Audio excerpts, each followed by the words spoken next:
All right, let me check on this end. Make sure we live. Oh, I still got this thing here pulled up. Let's see.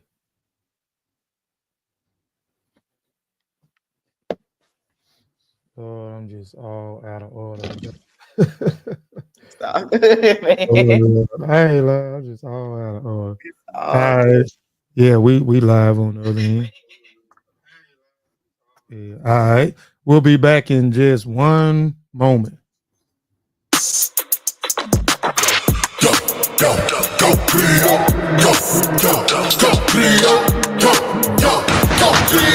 I'm in the city, yeah. I'm in the spot, in the vicinity. I'm the hottest up in the city, yeah, it really is. I studied the ones that was the realest, the illest, that invented that. Talking about griots, West African passages for the street stone. Adios mio, make it get about the Afro-Latino who fought their traditions from Africa's West Central. Let's raise a toast to the ancestors of old. For the knowledge comes in the form of a griot, in the form of a griot.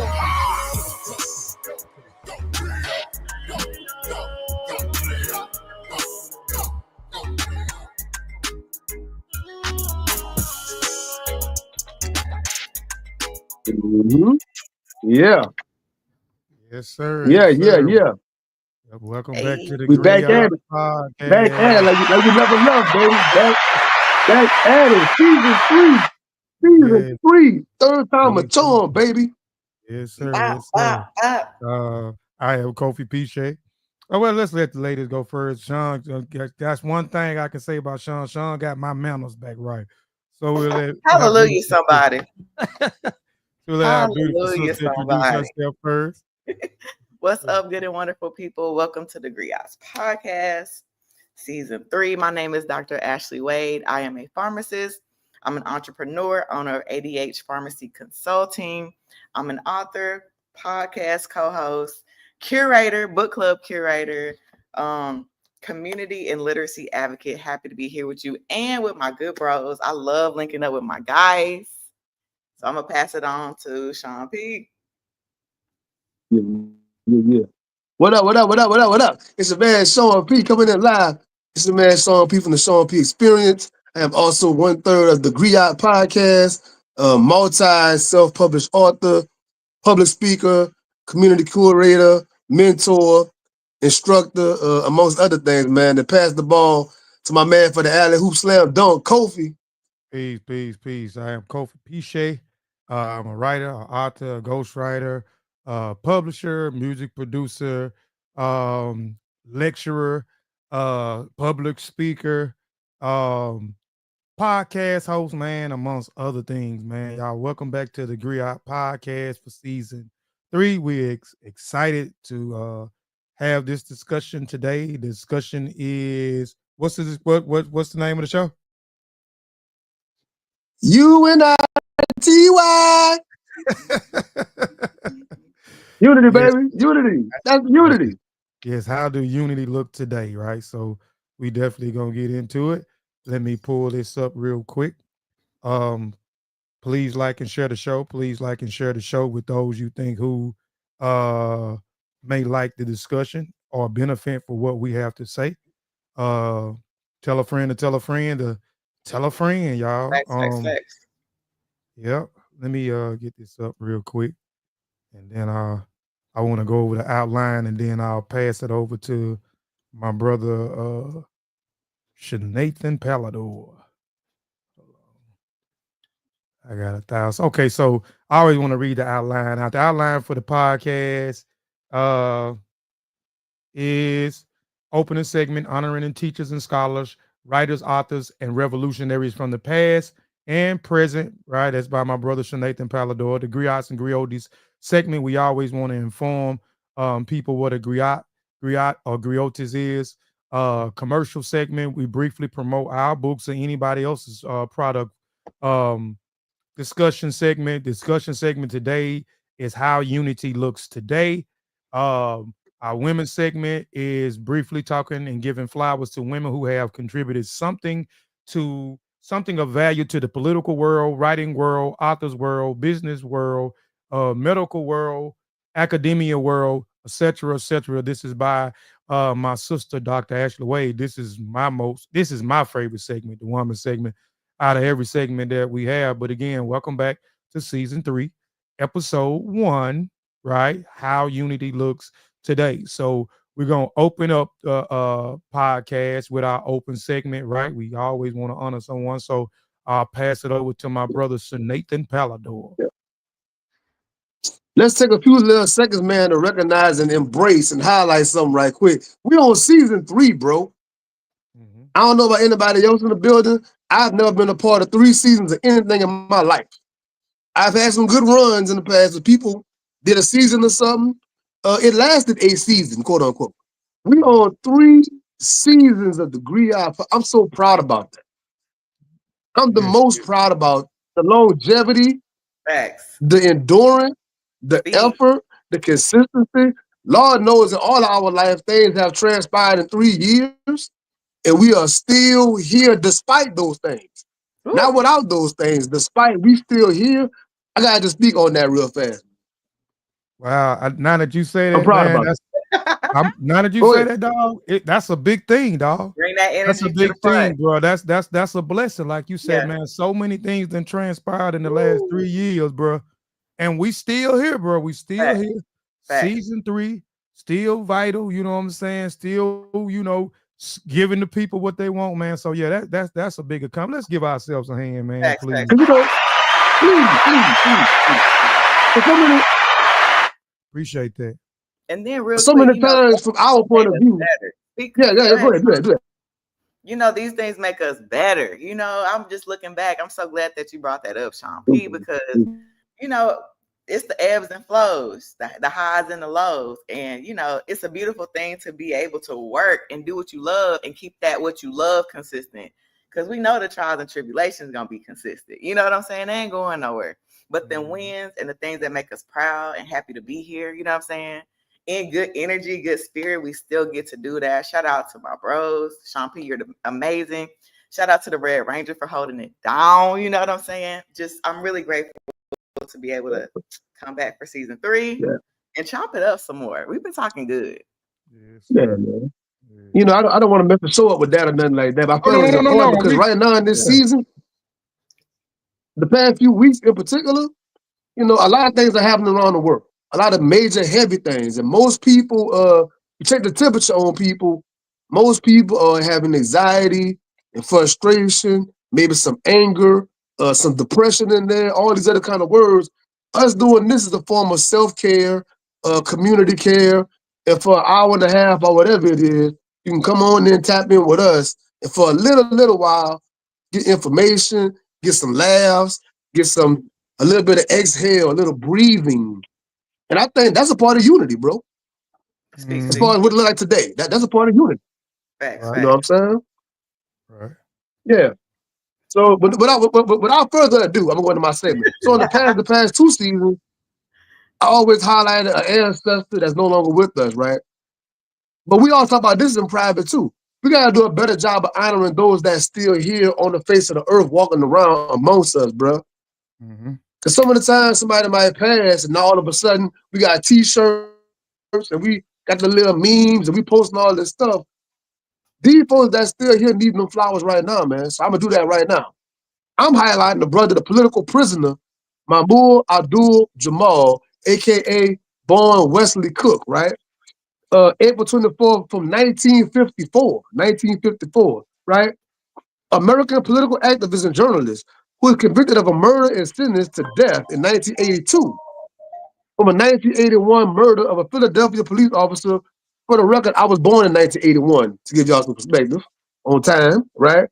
While on death row, he wrote a comment on criminal justice systems in the United States.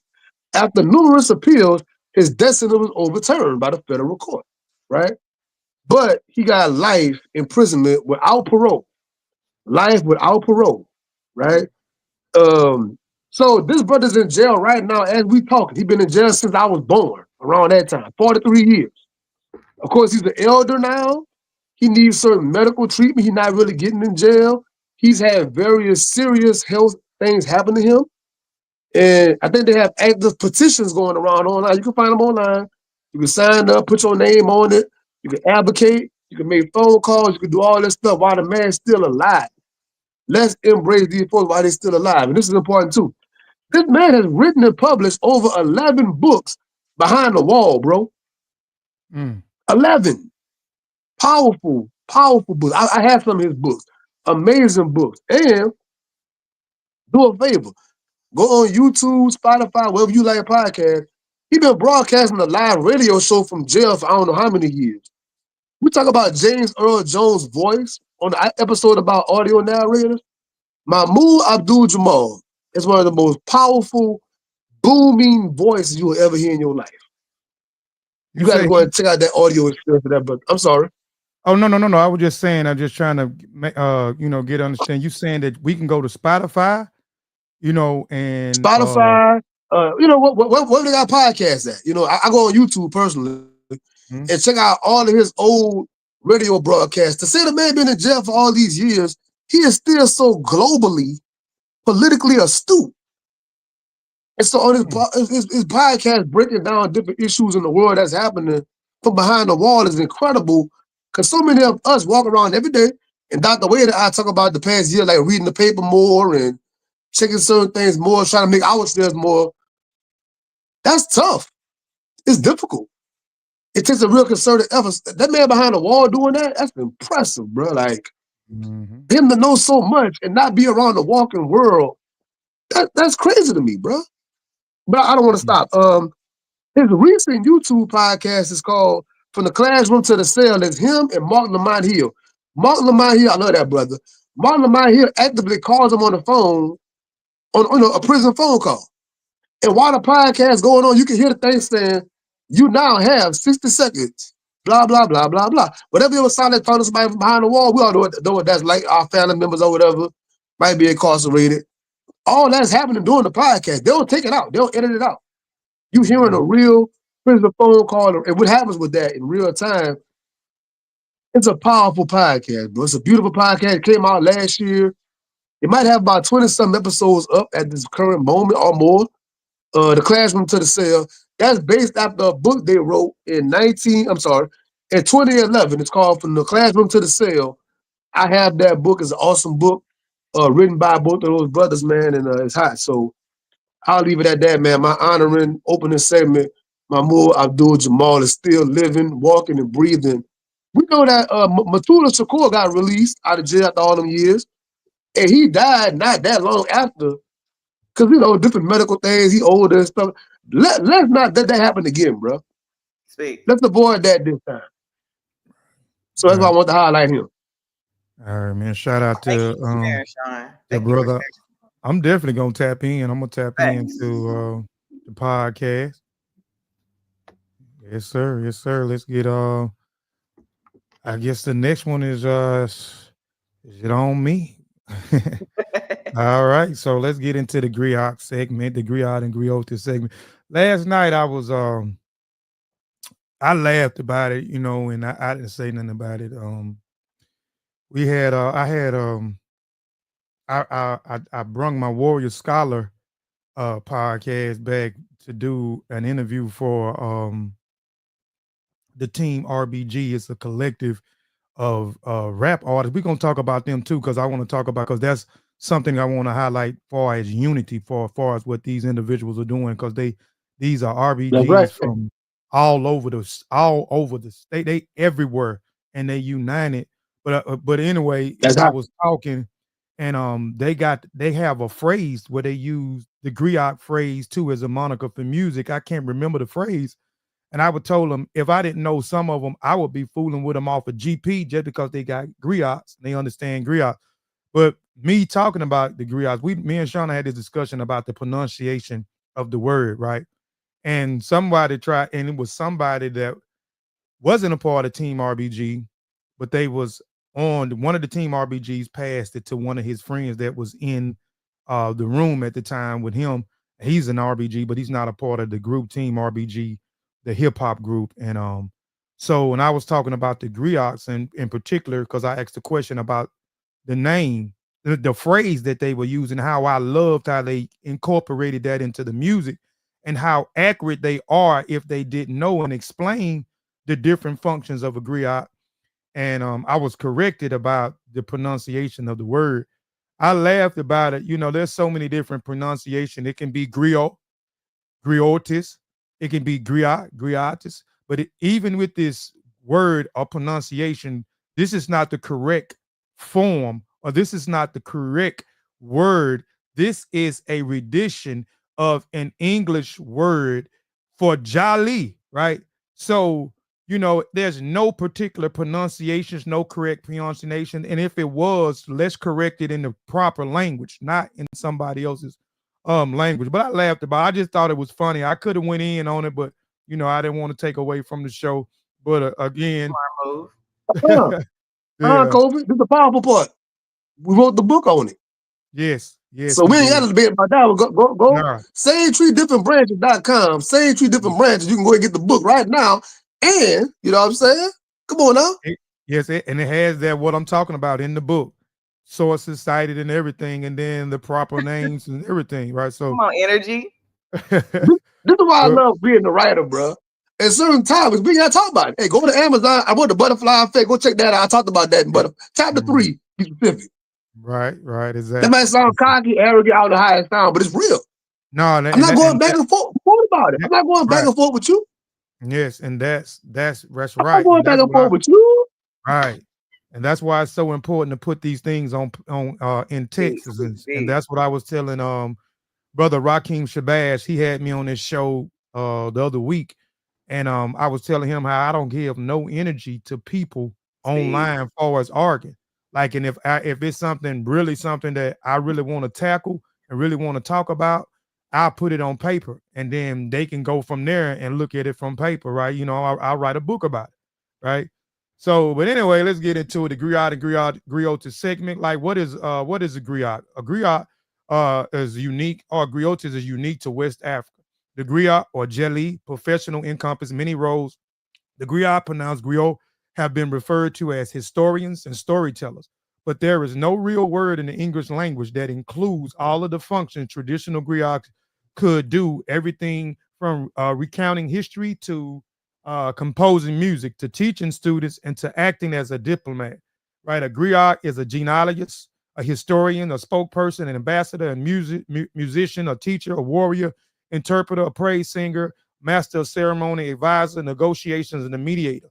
Not every griot or griottes does all of these things, but these things are all examples and functions the griot possess embodiment. So, there you have it, what a griot is. A lot of times people, when they refer to a griot or a griottes, they refer to them as a storyteller, but they have so many functions and important functions as that. I forgot to mention that they were also warriors, right? They were strategic thinkers, right? You know what I'm saying? On the battlefield, right? Giving them, strategic things to do by moving forward, with war tactics and so forth and etc. Right. So the griot plays such a important role in West African culture and tradition, right? So there you have it, the griot segment with the griots and the griottes segment right there. All right. So next, what we'll do is we're going to the promoting a commercial segment real quick. We always want to plug, and for people, for segment 3, if you got anything that you got promote, you got something going on that's positive, reach out to myself, reach out to what's up, brother Sheffrin, reach out to my sister, Dr. Wade, or Seanathan, my brother, and we'll promote what you got going on, right? So again, this is, promote some of the things that we got going on, right? So let's talk real quick, man. I'll put it up on the screen. I'm still gonna promote this. This came out last year, right? But this is a powerful tool, and I'm saying this is a tool, right? This is a tool by the Griots and Griottes podcast. Go out and get acting on your dreams and visions, right? We put this book out last year, man. We got so much great feedback from this producing this book, myself, Seanathan, and Dr. Ashley Wade, right? Where we was able to turn this acting on your dreams and vision book, right, into a workbook, acting on your dreams and vision workbook, right?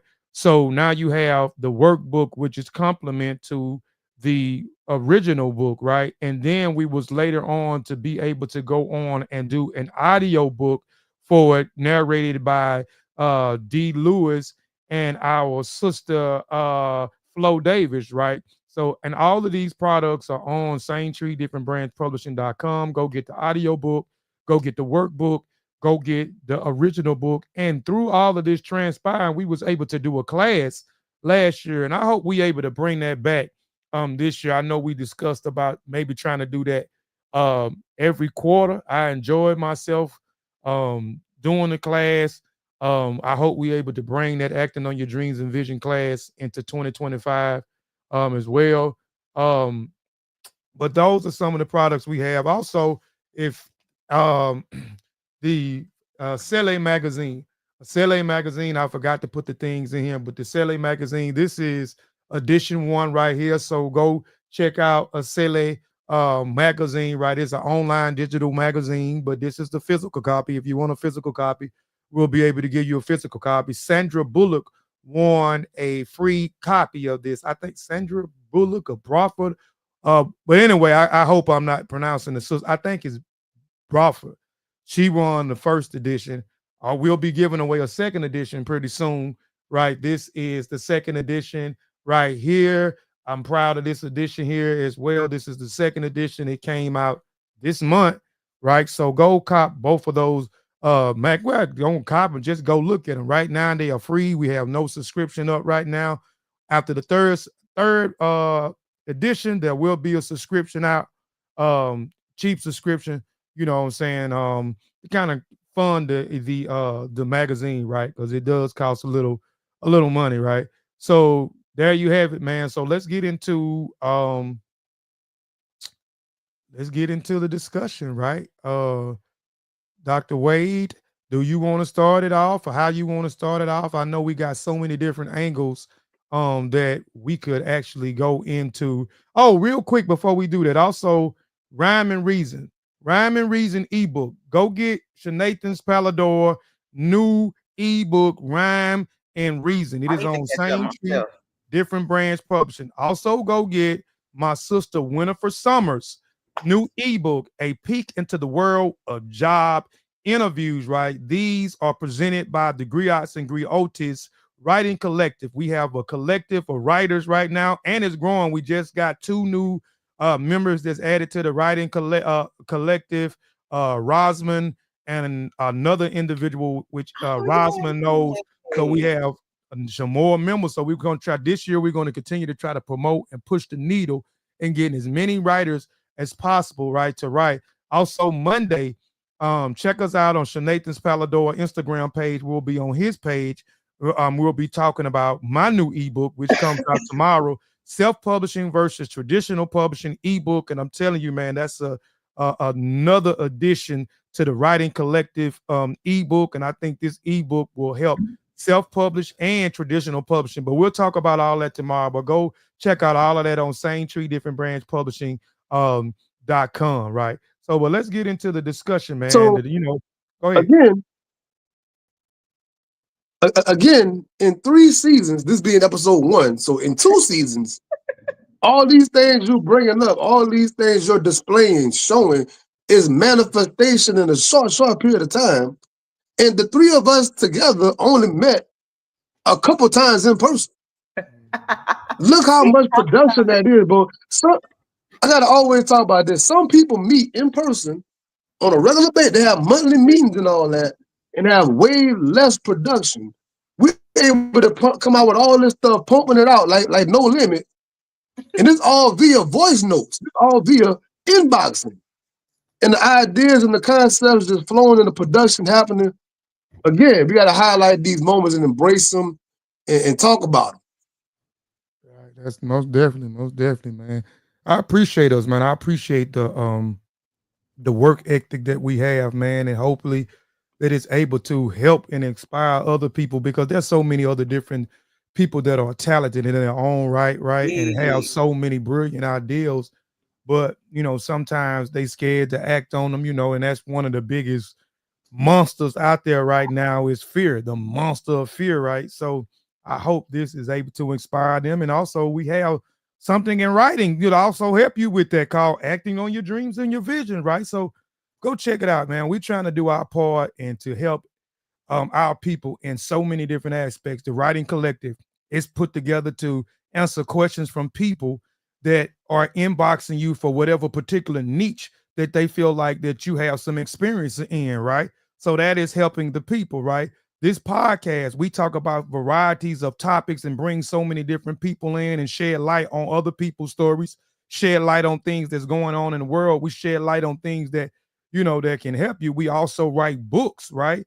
On this podcast, that's complement these seasons, right? To also facilitate and help. And it's all about helping and giving back. So nobody can say in any breath that Dr. Ashley Wade, Seanathan Polidore, and Kofi Piesie is being selfish. And even with what we do, with what the products that we pump and we put out and the money that we make, we always take it and put it back in the brand, and then we give y'all something new to the people. So it ain't we cuffing it and then you don't hear from us no more. We are putting it back in so we can continue to help in whatever avenue that we able to help in. And that's what it's all about, man. You know what I'm saying? Is helping one another. That's the only way we were able to move forward, which sprung this discussion we're about to have. What does unity look like today? We're going to be hitting it from so many different aspects. The show was inspired by my sister experience with Kwanzaa, and let's get into it. Let's talk about it. Yeah, I mean, so much. I'm so glad that we are already doing what we're talking about today, because a lot of times when people talk about unity, they don't be doing nothing. They don't really demonstrate that. You know what I'm saying? What I'm talking about? And a lot of times people who are actually demonstrating unity by what they do in the community as individuals, maybe even as a business or a collective, those people don't get the pats on the backs and all the hearts and likes, but they're actually doing the thing. So sometimes it's opposite, because we live in this culture of like, let me inspire you verbally, and that's cool.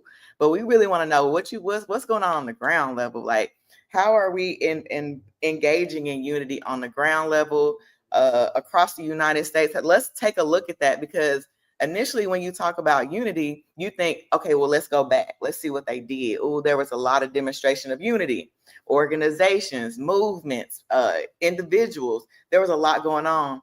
But I wanted to take a look at that today. Like, what does unity look like for us today? And it was definitely inspired by Kwanzaa. This was my first time really actively celebrating Kwanzaa. Shout out to the home team. I was actually able to talk a little bit about what I do in a Kwanzaa presentation at Pan African Connection. So I definitely want to make sure I give them flowers and kudos. But ultimately, it just brought in the home question. This is the beginning of the year. Here it is, January. All this stuff going on in the world.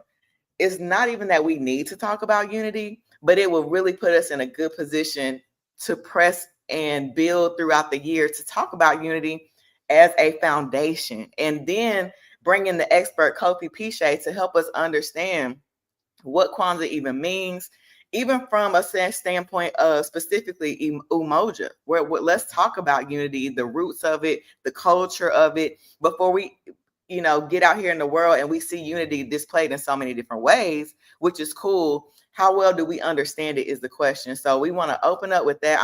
Kofi's going to bring in some information about Umoja, and then we'll talk about what does unity look like now, because there may be some people in your network who are looking to connect, don't know what to do, don't know where to go, because in their area, it may seem bleak to unify and come together. Community may look different in your city than mine. So we want to inspire you to ultimately to tap in, because really we all we got. As I learned, we all learn. And with that being said, we do need to tap in with each other, boots on the ground. You know what I'm saying? Whether that's virtually or in person, just really tap in and just let all this stuff that's going on in the world go on in the world, because we've always been a threat. And we've been a threat because our unity looks different than any other culture. And so a lot of us don't understand that, nor do we understand why. So that's the stage for the show. Shout out to Kofi. He's gonna tell us a little bit about some background information so we can really build up in our unity. Yeah, okay. So, like she said, show was inspired by one of the Nguza Sabas, right? You know what I'm saying? Which is unity. Ujamaa, right? Is unity. And I just want to state this, I done said this numerous times.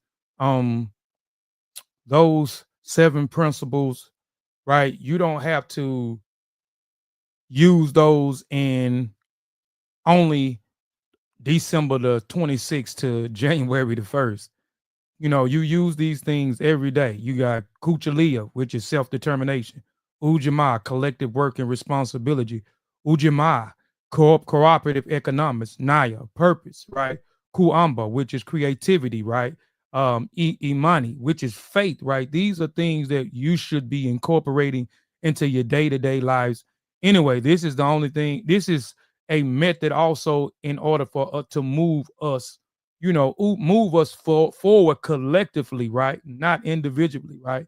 Kwanzaa, Kwanzaa again is a 7-day festival for the first fruit, reestablishing the African tradition, which is expressed itself through many forms and different times of celebrations and of the harvest of the first crop. In some parts of Africa, it is celebrated for 40 days, in other places 2 weeks, some places for months, but the majority of the places are around the continent and seems to have been celebrated 7 days, right? It was the Great Harvest Festival for the first fruit today.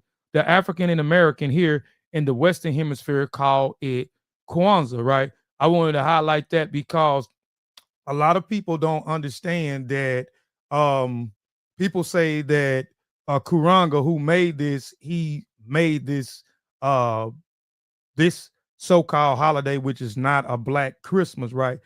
This is something he took from Africa. He took those things. Kwanzaa, you know what I'm saying, in Swahili means first fruit, right? So he's talking about a collective of people who came together, right, to plant the harvest, right?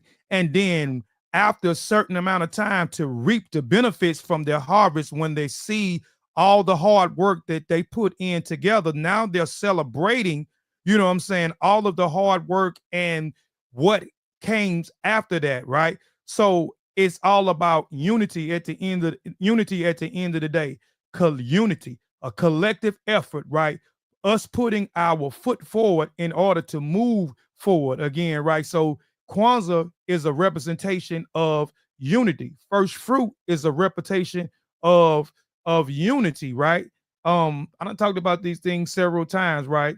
Harvesting, and for people that may not know what harvesting is, a season to gather agriculture at the beginning of the harvest, the process of gathering, right? So it takes a collective effort, to gather. It takes a collective effort, and these people, their neighbors, would insist in doing these things for the vitality of the community, for the vitality of the tribe, for the vitality of the clan, for the vitality of the family. It took a unified effort, right, in order to move forward, right? So that's just a little background. I don't want to get too in depth into Kwanzaa because we can go a little bit further into Kwanzaa. It felt like a sermon almost at the end. I was like, go ahead then, Kofi.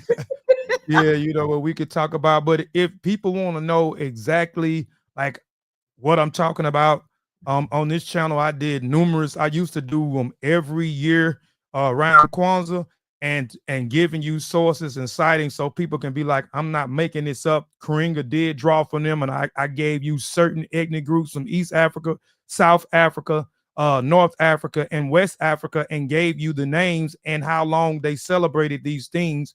You know what I'm saying? After the harvest, right? They celebrating, reaping, the benefits of reaping what they collectively done together in order to, move the community forward. You know what I'm saying? Because growing food is a vitality, and it is a must. It is an important. And in other way, so those are, so like again, this is just a representation of unity, Kwanzaa. So there you have it, right there, man. And we're gonna go. Let's get into it. Like I said, we're gonna hit it from so many different angles, and what unity actually look like today. Are there unity going on today in 2025? Was there unity last year? Has there been unity in the 21st century? So let's talk about it. Yeah, I want to ask that to the chat. Let me open that up with this question real quick. Is there unity? What would y'all say? How would you answer that question? Is there unity? Because some people may actually question that, who, maybe they're not involved, maybe they are involved, but just the landscape of looking out in the community abroad and here at home, is there unity? I'm gonna just drop that question first before we get started. Y'all in the chat, yeah. What y'all think? Is there unity in the community? Sean, did you want to tap in I, there? I think Right there? I think across the landscape, right?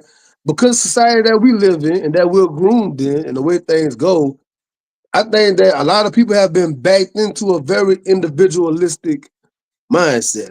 Look out for me, look out for mine, and I'm out the way. That seems to be more of a across the landscape broad stroke of the conversation.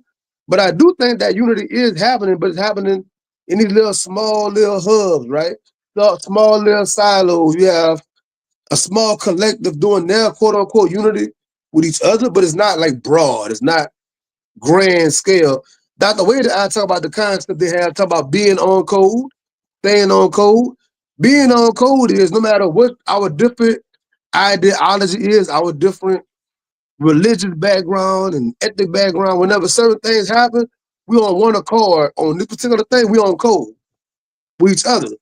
And we need our own level of being on code for certain times and seasons. Like, look, no matter what the difference is, if some of the time between us, it seems like if the ideology are not matching up, we want nothing to do with it. Or you believe this, well, I believe that. We got to be totally separate. Or you backing this up, I'm backing this up. We got to be totally separate. There's more of that going on versus no matter what, we together no matter what. I see less of that, in my opinion. I mean, I can agree to an extent of what you're saying. We have become individualistic, man. In a way, it's for self. It's what I can do for, what can I get out of it? You know what I'm saying? What can I benefit from it? If I can't benefit from it, I'm gonna move on. And also, these things where we let our religious beliefs get in the way, right? Because politically and economically, right, we are being destroyed politically and economically, right? These people ain't saying, okay, well, um, you were Baptist, you a Muslim, right? You a Buddhist, or not a Buddhist, but you're a 5%er, you a Hebrew Israelite. They not looking at and say, okay, well, you a Hebrew Israelite. We're not gonna red light you over here. We're gonna give you all the loans. Police ain't pulling you over and asking you, okay, what do you believe in? Oh, well, I'm a Moor. Okay, well, you grow on, we're gonna let you go on. No, they gonna kill you too. Just like so we letting that division. That's one thing where I see where the division is going on. We want to argue over what we believing in instead of coming together and and looking at the commonalities that we have, right? You know what I'm saying? Because we're suffering socially and politically, right? Those are two aspects where we're suffering in, right? So we have we have that commonality, right? So let's meet there. Let's leave what you believe in at the door, right? We believe what you believe in is what you believe in, right? Let's just leave that at the door and let's work on what we can work on together because we have these two roadblocks that's in a way, you know what I'm saying? But a lot of times we let those things that get in the way, right? Yeah. Even Malcolm X said what you just said. Malcolm X really said that. Believe in this ballot, the ballot or the bullet speech. You were talking about leaving that at the door. You come over here, leave that over there. Your politic, your religion belief and all that, because like you just demonstrated, in all these other points in life, they're not splitting hairs on that. We're getting all lumped together and we're getting all mistreated the same. Yep. And They're not that's gonna why say, "Oh, you a boy? My bad, man. Man, go ahead, bro. My bad. I didn't know you was a Baptist, man. My bad, bro. I made a mistake. I thought you were one of them." They're not doing that, but we do it to each other though. Yep. And And I that's think a way it breaks down. facts. And that's why I wanted to start with the baseline of the Kwanzaa perspective, because it's not about religion. When people think of Kwanzaa, they think, oh, well, it's the Black Virgin, like Kofi said, the Black Christmas. No, if you tap in, you'll see, and it's a better foundation. And even like with the chat, thank y'all for responding in the chat. It's not about having a perfect world where everybody is kumbaya, because we do understand the complexities of each individual. And we honor each individual's light. We honor that with each other. And that's the beauty of Umoja. Like, we honor each person's individuality. We don't want you to sleep on that for us. We want you to amplify that for us. Like, it's a whole different perspective. And that's what we need in order to really show the unity that we want to see. Because it's easy to look around and be like, oh, they ain't doing this, they not doing that. Okay, that division, all that is based on other types of principles, because other types of principles breed division. Religion breeds division. Politics, all that breeds division. But that Kwanzaa, that whole layout of the themes, and very intentional. If you root yourself in that, root your each individual self. Root yourself in something, in a principle that brings forth unity. We may be able to get what we want out of it, right? Mm-hmm. Yep, absolutely. Yeah. Dr. Wade and I had a beautiful conversation a couple of days ago. Let's bring it to the forefront. We were talking about community accountability was the conversation, basically. Community accountability. That requires unity. So the conversation simply was, if you see a person around your circle or in your circle, your family, your neighborhood, and they are not doing something correct, and you know it's not correct, your ability to go and speak to them about that, to get them back online. I would never say the word checking somebody. That sounds too bad. You're going to check somebody. That sounds aggressive. But to be able to go and talk to a person like, look, man, I've been noticing this and this, maybe this and that. A lot of folks can't even do that no more. And we were going into reasons why we can't do that. Because so many people now get so defensive and they get so upset. You don't want somebody telling you to correct yourself, right? And we live in a generation where if you're a parent, that person can't tell my child this and that. Or that teacher can't tell my child this and that. That coach can't tell my child X, Y, Z. That means there's a lack of trust. You can't have unity without trust. Mm-hmm. So if I trust these coaches and I trust these teachers and principals, get on my child behind when they're wrong. Right. Whenever they're wrong, get on their time. But you got in certain communities we had that. You have to be communities around we had that. You have to be around. You have to be involved to build trust. It's always the parent that, and I'm not being any way judgmental. This is a conversation about accountability, all that. You can't be the person that just send your kid by somebody else to the school function and also be the one that can't nobody correct their child. You know what I'm saying? If you want to build trust in the community, you have to take a part in it. Get to know the principals, the staff, your child's coach, your child's whatever. Get to know them so that you can have that. They can know how you move as a parent, what your expectations are, so they can know what to look forward to, again, within that unity. And I'm glad that we're starting this conversation. I hope y'all continue that in the chat, continue that in your circles, in the community, because we about to get in the weeds on some stuff. But ultimately, I just wanted to propel that conversation forward so we can actually build into our communities instead of being so critical and wanting to tap out when we could really tap in and build and really amplify ourselves. Yeah. So let's look backwards to go forward, right? And we spoke, we had a whole show on secret societies. We had a whole show on clubs and societies and organizations and all that, right? We had a whole show on the Black church back in the day. Season 1, right? It all goes together because in most of those older Black communities, those teachers and principals were also a part of your parents' sorority, fraternity, whatever. And those same teachers and principals and coaches, they all going to the same church. So if you're a child, you're seeing this person in 3 or 4 different parts of your life.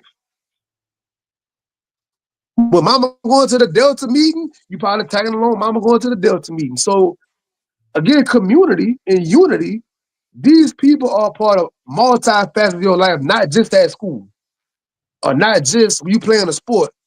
They are interwoven in your life throughout that whole thing.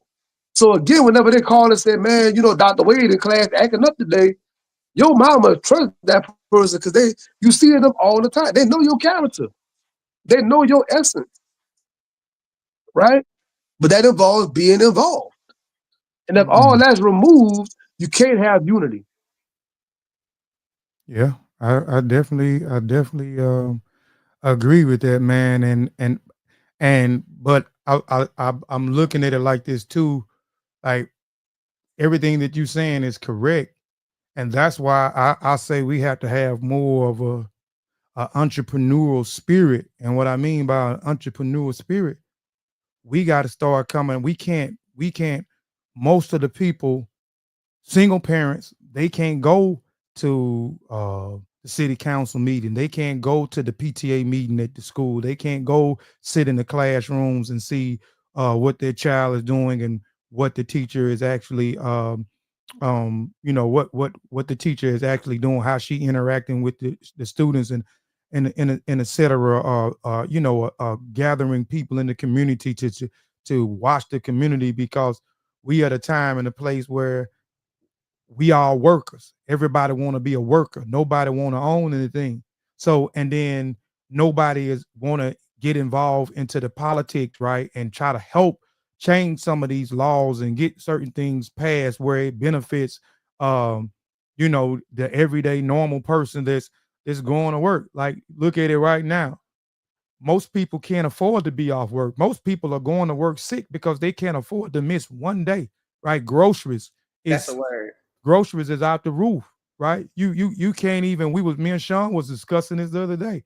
Man, you go spend. I was telling him, man, I'll go spend $260 on some groceries, bro. It'll last in my house a week. I remember when you go spend 260 groceries. I remember, man, coming out of the grocery store with three carts. I got a cart. My brother got a cart. My cousin got a cart. My grandma got a cart, and we good. We good. We good. You Deep can't freezer. Deep freezer full. right. Deep freezer full. You can't. You stocked up. Not no more. You can't do that. You know what I'm saying? Cars, right? You everybody want to have a nice car, even a car that's dependable where you can get around. They charging an arm and a leg, and then when they finance, and even if you got good credit, your finance charge is still out the roof. They want you to pay 6 years on a car. Used to be the limit used to be 4. Now you paying. They got you in a 6 and 7 year contract, paying a car, man. Right? Houses. Houses in certain areas is out the roof. You paying for a house, but you paying $2,400 a month for a mortgage, man. That's crazy. $2,800 a month on mortgage, right? Everything is increasing, but nobody is increasing the dollars. And then when they do increase a dollar, that you try to increase, they're giving you 50 cents. They're giving you in dollar, right? Oh, go ahead, Sean. You had something? No.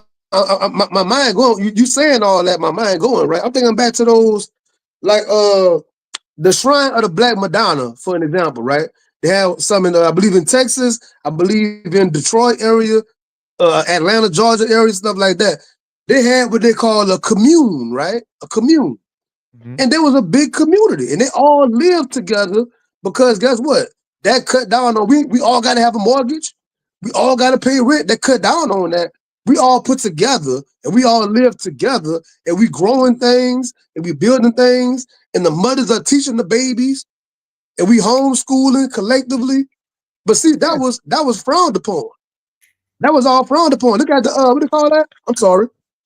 Oh, the MOVE organization. They had the same kind of concept with the MOVE organization. We're gonna get a big old house. You got multi-families in here. Yes, the men doing this, the ladies doing that. We're doing all this to cut down on what you're talking about, to cut down on that. You know what I'm saying? That's what they doing. But we not, and that's, I think, one of the biggest downfalls, like what you're saying, we're not active in the community anymore. And I'm just stating that we have those types of roadblocks in the way that's stopping some of us from policing our own communities or being more active and going to the schools and sitting in the schools and talking to the vice principal and talking to the principal and talking to the school staffs and in the PTA things, and going to the meetings, what I'm saying, in your community, and all those types. So we have those types of roadblocks. So, but we just have to figure out how we can get out of those things. And my thing is, we have to stop being workers. You know what I'm saying? Because if we start becoming having that more of an entrepreneur spirit, then we dictate our own value. Then we dictate our own time, right? But also, and we helping other people by offering, and by providing jobs and providing services that help our community and not destroy our community. So we just have to get out of that aspect where we start. I think ownership alleviate where we'll have more time because we can dictate our own time, or we can do other things. And then being an entrepreneur, we coming together and we figuring out what each thing can help. Like my suggestion is having a committee where if Sean's want to be a farmer, Dr. Wade want to be have a hospital, you know what I'm saying? I want to have a school. Then we need to all come together, and then we can honestly change some of our circumstances within a year. You know what I'm saying? And start putting up money, and then what's best. Go ahead, Sean. No, you good, man. You so on point today, bro. Everything you saying as you're talking, I'm thinking about our black people many years ago. We talking about today. We talking unity today, right? Our black people made the efforts to do everything we talking about, and what the government did to dismantle all of you said. If Dr. Wade won the hospital, was what you said, right? Matula Shakur, once again, Matula Shakur goes and get all his credentials and everything to do holistic healing and do acupuncture and do all these different things. If you're not plugged into that establishment, they're like, oh, no, we can't have that. Y'all not using our insurance. Y'all not using our Medicaid and Medicare. Y'all not using our pharmacists. Y'all not using our network of doctors. We got to pull a plug on that. Y'all want a free food program? Well, we can't have that. Black Panther Party. You know what I'm saying? Like our ancestors tried all these different ways to unify and cut down on finances and stuff like that, man. They just found a way every time to pull that rug from under their feet, man. But that's the thing. If you look around, especially in Dallas, that's the only place I can speak. That's the only place I've actually been active. They always try to say, don't come to the South. Don't come to the South. The South is where there are resources, because people like us, you and me, and we are active in a lot of places. There is something called, I could go down a list of people and businesses and organizations that I know are doing things. And they do have community farms, and they do have, resources and tutors and mentors. And, I was just at a collective meeting yesterday with my friend Jalen. Her life works, which speaks to what Kofi said. She has the Afro Communiversity, or the Communiversity Village. I was just learning about websites yesterday. So there are people doing things. And to Kofi's point, even if you don't go 100% independent, at least partially, like, don't sleep on yourself. Don't go work 8, 9, 10, 12, 14 overtime for somebody else and do zero for yourself, knowing that whatever you create is going to be good for the community. Like, tapping in. And there are places, and there in a lot of cities, there are community staples. We just don't go. Folks just don't go. Pan-African Connection should be full every day out the week. People just can't even get through the door. Come on, Dr. Wade. Production, come on. It should be lined all the way out. Like, we got these spaces, and folks would go to brunch. Yes, sir. Okay, let's do it, Dr. Wade. Let's do it. When we looking crazy, when there's stuff going on, and we need unity, and we not ready, because y'all at brunch, we at Pan African Connection, like, we not the same, but we are. Come on, man, let's talk about it, because we family, and family could spar with family, right? We sparring, right? Mentally. Dr. Wade and myself tried last year to spearhead. She had caucus and covers. I had literacy and libations here in this area, right? And like she just said, people got to come out and support these things, not for our individual personal sake. We are trying to be the ones to spearhead something for the community, not for ourselves. And a person will choose to go to all these other kind of things that they feel is important. That's on them. But when there's something that's really there for you and your children and your family betterment, y'all won't show up. And that's tiring on people like us. That wears us out. It wears us thin. This stuff But not then, free. It's not out of nowhere. We're taking our time, our personal resources. Like, you know what? I'm a sacrifice for the community. And then it don't. So that's a breakdown on unity in that regard. Yeah, it is. You know And what I'm it's saying? sad. It's sad, and it's definitely sad, man. Because the same thing I experienced. I done talked about it before. When I moved back to my hometown, I tried to start a program and start a meeting with men every week to unify men and women. It started out with men, and then we ended up with 2 women that joined. It was about 10 or 11 of us, and we was meeting every other week, and we was meeting at a black-owned business. And I had a layout of certain things, but I didn't want to be specific. I said, if we can change this, we can change that. We can add this, we can add that. If you got any suggestions, some ideals, because it needs. I want it to be not just my ideal, but us as a collective, what we think will be better for the community. So we had a list of programs. I started contacting people. Then we was trying to figure out a mission statement.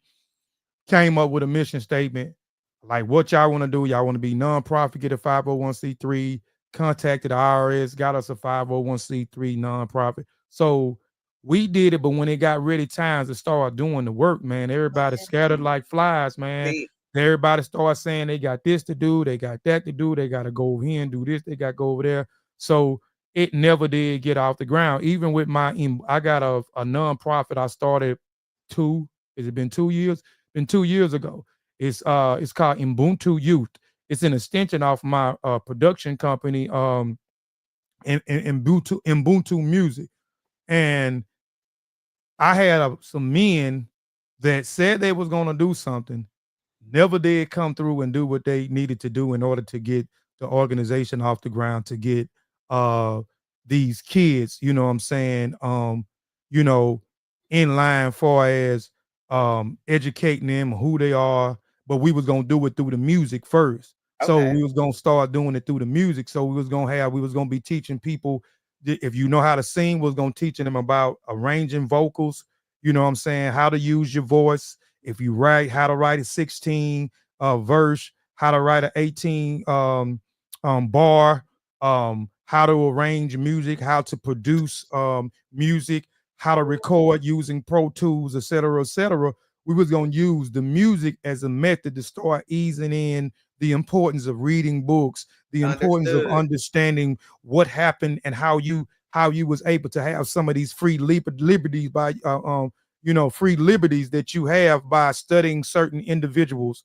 You know what I'm saying? Then easing in the importance of entrepreneurship, taking this skill set of learning how to record and using Pro Tools and arranging music and writing, music, you know what I'm saying, and understanding how to count bars and et cetera, use that as a skill set to actually make some money, and it went belly flop up because the men that said they was gonna help didn't turn out, didn't do exactly what they said they was gonna only do. I had one individual that was gonna help, but that was gonna burn us out. And then we was gonna be taking them on trips and stuff too, man. We was gonna be taking them on trips and stuff, man. But it was gonna burn me and that individual out. So it never did get off the ground. Like, but I still have the nonprofit organization. I'm still, this year, I'm gonna try to pick it back up and start trying to do some stuff in the community slowly. But slowly, you know what I'm saying, and start doing it, slowly but surely, man. But yeah, man, but I definitely understand. Too, Kofi, you can probably, I bet now, fast forward way out here to 2025, I bet you can partner with a lot of people in your area and collaborate with other people. Because now there are, as we're going to go into a little bit today, there are people who have caught on. As much as people we talk about that, it's like, man, we ain't catching on to nothing. There are some people who have caught on, they're tapping in, they have created whatever, and they may be in the mindset to build. You know what I'm saying? And I think that's the climate that we're coming into. Even like, I'll even go back to 2024. I think it may have started 23, and people just like, oh, we need to be doing these things. And so even now, right here in Dallas, there's so many people doing so many things. And I hope that's the landscape there. So you can, you know, when you bring that back up, then you can tap in with other people in your area that can really support you. You know what I'm saying? So it don't have to just flop, because you always on gyms. If we were to have to stack up all the gyms you sitting on, Kofi, your head would be in the clouds. Because Kobe stacked up. And that's another thing. I want to say this before we actually get into our content. I hope y'all are having fun though with this conversation. You know, sometimes we be right up under people's nose and they'll pass on the opportunity to work with us. And I think, you know, in our culture too, one thing we like to do is wait till people get big to be like, oh, now let's work. Mm-mm. This is the time. If you want to work, you want to build, you want to grow. Just like Kofi got this, the Writers Collective with the Griots. If you tap in, you get free free chances to look at the Silly magazine. Tap in. Don't sleep, because then when there's a fee, you're gonna be like, man, I wish this was free. I would get it. 'Twas.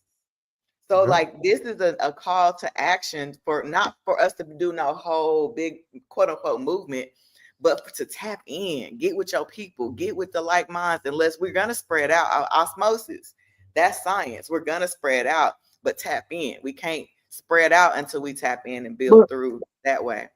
You know, even in the financial world, you got to hop on things whenever they first start bubbling. You can't wait till it blow. Don't want to hop and want get some stock and want get some shares. Like, no, whenever the thing first crack and the shares for a couple cents on a dollar, you gotta go get your shares up. And then you look at your phone one day. Oh man, the stock in this thing is way up. I could have, if I would have put the money over here. People always had them videos, right? I could have flipped 3, 4, 5 times if I would have only did this. I know so many folks that's like that. If we had that same mindset with this, you want to wait till the thing look like it's packed and it's must-see TV, and now you want to hop on the wave, man. Like, you got to catch it when it first start cracking, man. And we always late to the train on things, bro. We always late. Don't just depend on our influence. Depend on your own influence. What's your circle of influence? Who can you bring out to these places? And I'm talking directly to the people in the chat, directly to people who are going to come on and listen to this later, because each person has to be involved. And, you know, you can scroll up in the comments. Somebody was like, man, you know, that's a utopia. That's true. But that's also because we ain't really tapped in. Our elders was tapped in. Do you hear me? They were showing up. They were sacrificing their time, their resources, their energy, their know-how, and they were linking up. And we can do it better. We look at what they did and we're like, wow, they did amazing things, but we really could do it better because we're amazing. We have evolved into more and more amazing people as a people. I know I'm preaching good today. As a people, we're amazing. Look at the coach and the Sean Peas. And I mean, we are amazing. So yeah, we can do it better, and it's a good time. Come on in, it's 2025 January. You know, come on, man. We spoke on the political and religious piece in the beginning, right? We spoke on community policing, community accountability. We spoke on business just now. How about unity within yourself? Self-unity. So many people are discombobulated within themselves. They're so disassociated within themselves. So how do you show up to a meeting or organization or a committee and try to unify with others and you're not unified within yourself? That has to be talked about. When the word unity came up for a topic, of course we got our concept on all these different organizations, societies, and groups. And my mind went to self-unity first. Know thyself. Do your self-work, your self-healing. We all had trauma. We all been traumatized lately. So much going on in the world. Get that together first before you're going to try to align with somebody's business. You know what I'm saying? Facts. And I want to submit this to the chat. This book right here. You know, Naeem always seem to speak to me. He seemed to be right here in my ear when these topics come up about self. So during my presentation, I did recommend this book to the people, The Community of Self. Tap into all ways of you. You know what I'm saying? By Dr. Naeem Akbar. There's so much that you have to figure out about you and explore and tap in. So With that being said, Kofi, I would love it if you talked about the unity of the literary world. I would love it if you talked about that. Okay. Let me see. Well, I've been writing so much, I don't know. Let me see if I Kofi, I'm trying to catch up. I promise. I'm trying to catch up. Let me see. Let me go back. Oh, I'm up here. I'm way up here. Hold on, y'all. Let me see. All right. Because I wanted to talk about a few things. Let's see. All right. Okay, yeah, let's talk about, so, I want to talk about some of the things that I see far as like unity, like we're talking about unity. So unity in the literary world, right? I kind of mentioned that already, like a collaboration effort, right? Of writers, of editors, publishers, uniting to create an impactful literary world across diverse niches. So, you know, I created the Griot and Griottes writing collective spearheaded by myself and Seanathan Polidore, my partner, right? And so this is a team that's trying to bring together all writers, inspiring writers. All of us are talented in our own right. We have our own niches, you know what I'm saying? Sean's good at this. He's well experienced over here. I'm well experienced over here. The next person is well experienced in whatever niche that they are. So people are always inboxing us, calling us, texting us about certain things, and other individuals the same way. So why not create a service for the people by unifying a collective of writers in the literary world to produce these free, not free ebooks, they are almost free, you could say $3 ebooks, right? That answer all of the questions and give you a step-by-step and process. We're not going to even just talk about it. We're going to show you the process. We're going to give you the steps. Okay, this is what you want to do. Okay, we're giving you our experience, our expertise is in this certain niches, and we're writing them in an ebook and then putting it out there for $3 and giving you, you know what I'm saying, and giving you all of this game, giving you the steps, giving you the process, giving you the procedures, giving you these guidelines, giving you these policies, giving you the do's, giving you the don'ts, right? And in the same sense, it is also enhancing us as well, because it's inspiring us to even work harder within our own craft. Because when I see Winter for Summer drop something, it inspires me. When Sean drops something, it inspired me. When Keith drops something, right? It inspired me.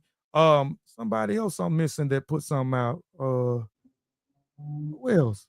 Whoever it is, it inspired me. The new individuals that we got joining the team, I know they definitely gonna inspire us. We're gonna start having meetings, you know what I'm saying, and trying to enhance ourselves, talk about future projects, you know what I'm saying, how to grow our reach, et cetera, et cetera. So the Griots and Griot collective, you know what I'm saying, is unifying on that front, right? And by joining forces, the collective make writing and publishing accessible and help writers tell their own story effectively, right? So there's one aspect of what we're trying to do in the literary world, right? You know what I'm saying? Is unify all writers, you know what I'm saying? And it's not just to enhance ourselves, but also put a product out there that help the people, help the community, right? And then they can take what we gave them, apply that if it makes sense to them, you know what I'm saying, and share that with somebody else, right? That's another method of unity and helping out, you know what I'm saying, growing, moving us forward, right? You know, And go ahead, Sean. No, I was saying let's do it with this literature thing. For those that's not writers in the chat or anybody watching in the future, being a writer might sound glamorous and all this stuff. It could be a very lonely thing. Before I met Kofi, before I met Dr. Wade, and I was already writing for years prior to that, 5 or 6 books before that point.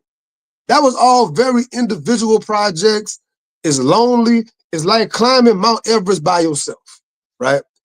But I meet this collective right here, and now I want them a part of every project that I write.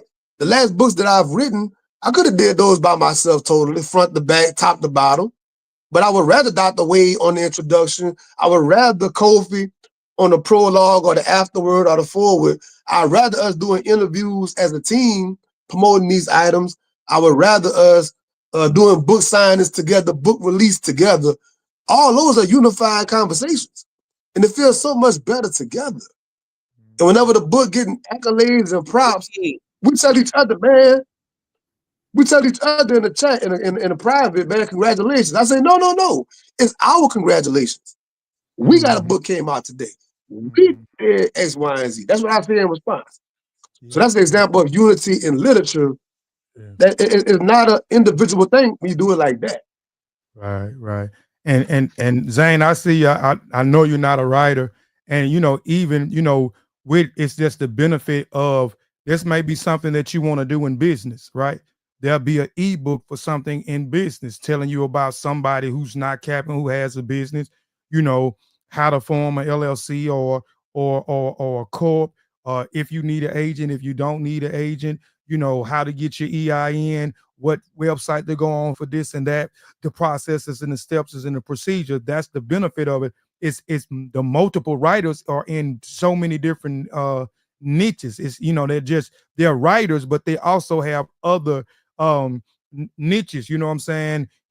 Business, human resource, publishing, counseling, mental health, so all those different aspects can help you. So those are people taking their experiences and the questions that they have over the years and putting it in an ebook form and putting it out there for pennies on a dollar, what I'm saying, for you to get to help, to help the next individual, to help the next business owner, to help the next doctor, to help the next counselor, to help the next author, and so forth. So that is a unification in the literary front. I'm just, I'm just showing. Yeah. And this is what I would say too, real fast, right? We pass videos to each other all the time on Instagram and all that, YouTube.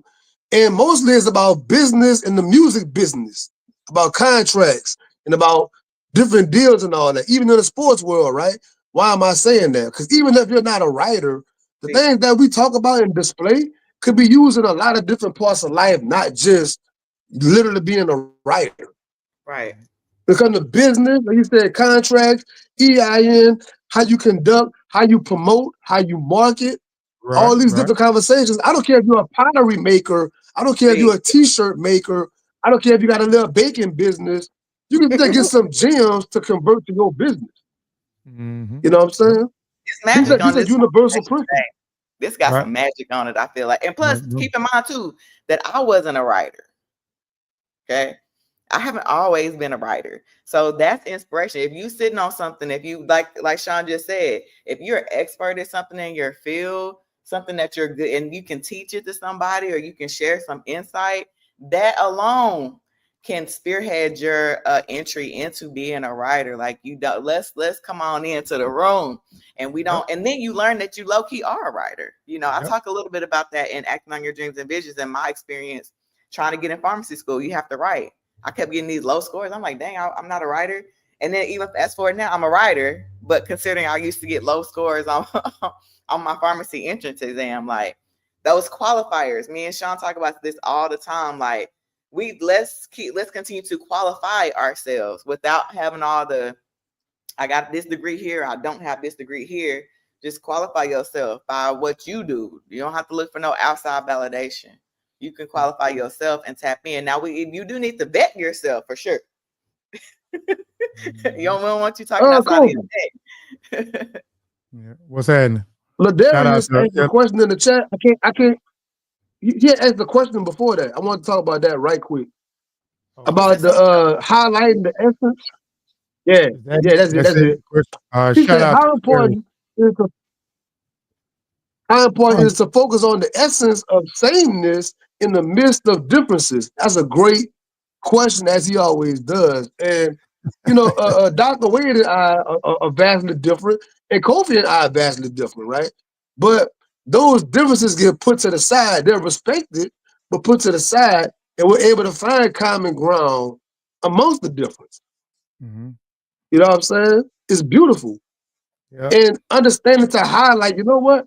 This difference about you, I can learn from that perspective, that lens, that made me a better person. Mm-hmm. You know what I'm saying? Kofi said at the top of the show, Kofi said something that he got from me, if you will, you know what I'm saying? And vice versa. So we're always ever learning from each other. Like, man, you know what? That was different. I would have never seen it that way, but now I got something extra for my bag in the future. Yep. To put on something else. So that's how we highlight the the sameness in the midst of the difference, in my opinion. Yeah, and it's great. It's great on that part because I'm both Dr. Wade and Sean has got me to do some things that I probably wouldn't have never thought about doing, or I said I wouldn't do. I might at one point didn't quite understand it, and I said no, I'm not doing it.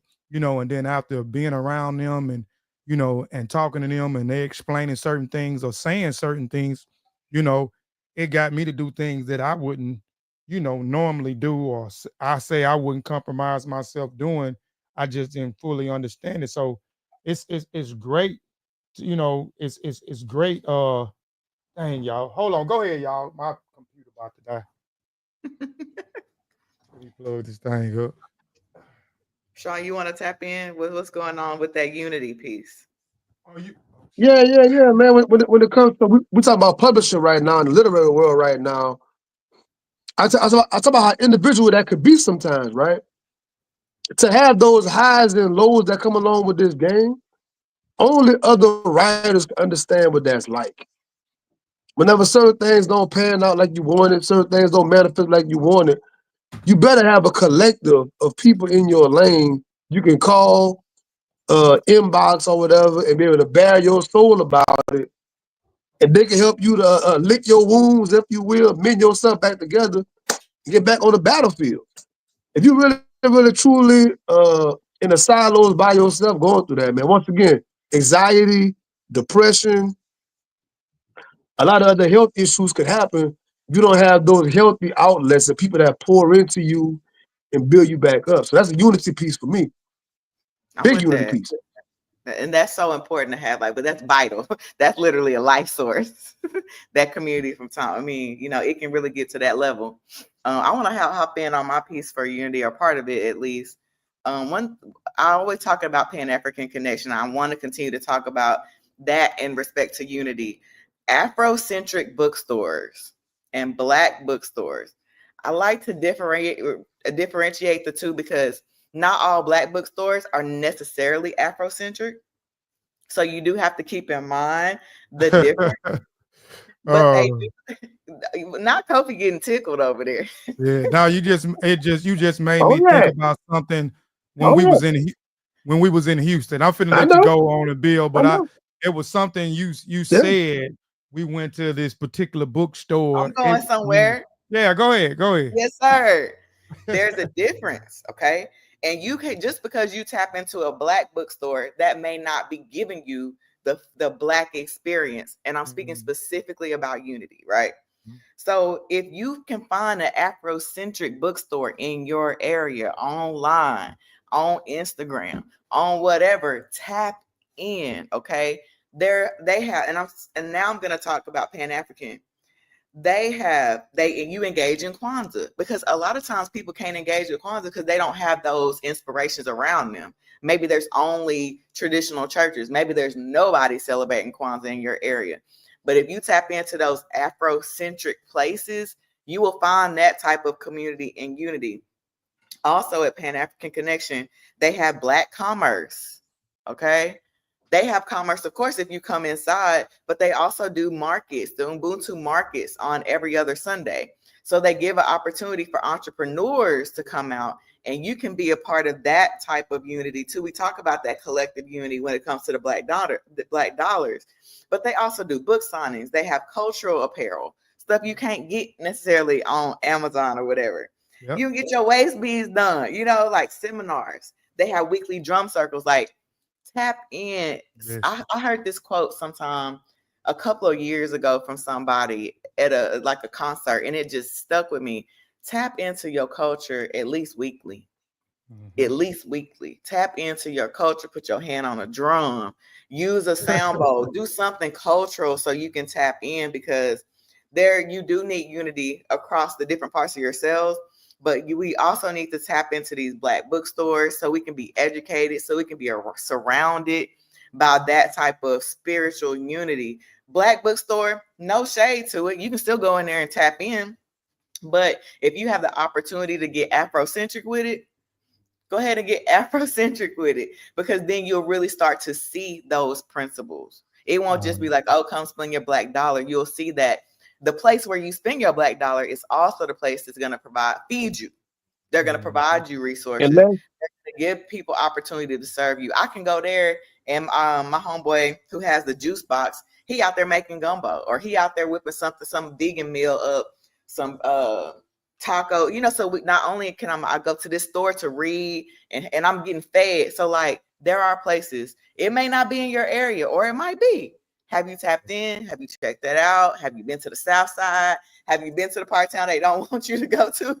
Yeah. Normally that's where, the culture is. So tap in. Shout out to my favorite bookstore, Pan-African Connection. Yeah, I got to get back out there, man. I went crazy. I try not to go crazy too. I went crazy when I was in there, man.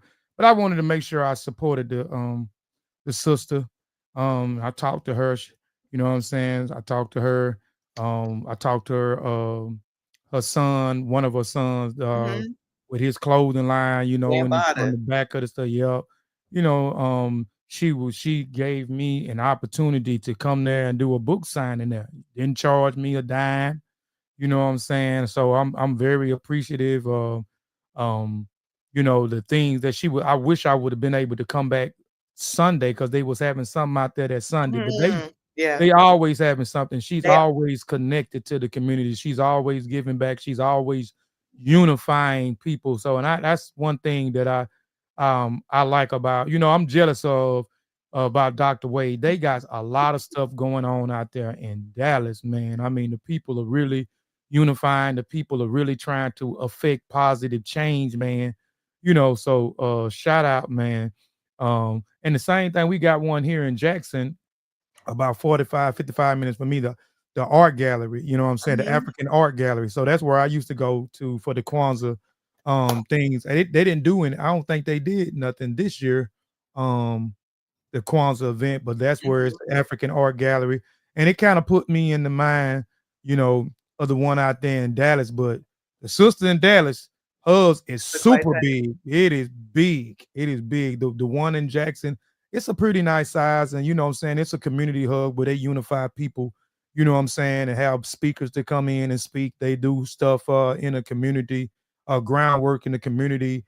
I respect them a lot, because a lot of stuff that goes on with the disrespectful, the disrespecting of the women, the stores, that's not owned, the stores in the Black community not owned by Black folks, and how they mistreating Black folks when they coming in and patronizing your business again, and you treat them. So they real particularly a boycotting. So I respect the African Art Gallery and the people involved in the African Art Gallery movement, what I'm saying, is effectively on the grounds up there, what I'm saying, affecting positive change and rebellion, what I'm saying, against people who are disrespecting us when we're coming in and giving you our money, but you want to talk to us crazy and disrespect our women, what I'm saying, and accuse us of something that we didn't do, or so forth. So, man, shout out to the African Art Gallery, up there as well. I can't think of the owner name. It's just, I know he passed. We just went up there. We went up there about 2 months ago. I tried to record something, but the guy that's actually was in the building, it's a lady that runs it that I'm real cool with. She was out, and it was an elder in there, and he scared my wife so much. So she didn't record. She didn't record. She didn't record. So I tried to make him comfortable by, trying to buy some stuff, but he kind of came around, but it was too late. We had to get on and because we had something else that we had to do, so we had to get on up out of there. So she's scared. He scared my wife, but she wouldn't even record, man. But anyway, man, that's shout crazy. out. Yeah. And when it comes to those spaces like that, we got to always make sure to patronize those spaces, man, because we had something similar to that here in the Lafayette, Louisiana area before the pandemic, around that time. And wonderful, beautiful space, great events happening there. And whenever I'd be leading an event myself there, I would always open with, hey, don't just get up here and have a good time and just leave. Make sure you buy something before you buy some incense, buy a candle, buy a book, get some beads, get something, because this place got overhead. Right. They got light, they got heat, they got gas, they got whatever you need to be comfortable, they got to come from somewhere. That's not just magic. You know what I'm saying? So unfortunately, the place had to close down because it wasn't able to sustain, man. And that's a black eye on us as a community for a lack of unity. You'll tell that sister, oh man, I missed that place. Oh man, I wish that place would come back. But you ain't putting nothing in there when it was there. That's not unity. No, it's not. It's not. And that's sad though, dog. I mean, it's so sad because we don't do that when we go to them other people places that don't look like us. And we ain't gonna negotiate. We gonna off the rip. You know what I'm saying? Oh, that's what you want. You want $150 for it? Okay. You know, I'm got it. It's no questions, man. You doing it. But when it comes to supporting your own, especially a business that's providing a service in a community and also providing jobs for people, why not support that? Why not support it, man? You know what I'm saying? I just, you know, at times I do understand it, man, and it's just sad in a way, man. It's really just sad in a way, man. But you know, I hope but I see some changes happening. I see a few people getting better, but you know, it goes to a lot of things that, you know, we wasn't taught. You know, our parents couldn't teach us certain things because they didn't know, you know. And a lot of times our parents, our grandparents, they weren't so far removed from the Ma'afa, right? You know, from, you know, people being freed in this country, right? And we know in this country it was illegal for people like us to read it right. You know what I'm saying? We didn't have the resources like we have at our fingertips. That's why I say it's sad, because it's no excuse.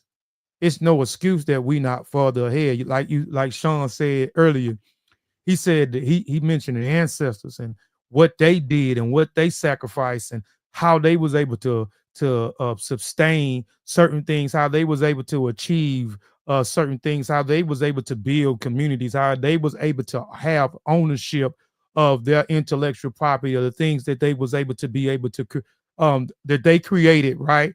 You know, that benefited them as a whole, how they came together. Hey, we gonna come together, you know, as a whole, you know what I'm saying, to keep down expenses, or we're going to build this so we won't have to go outside our community and you know, so and they did it with less resources than we have. We have more resources today than they have, right?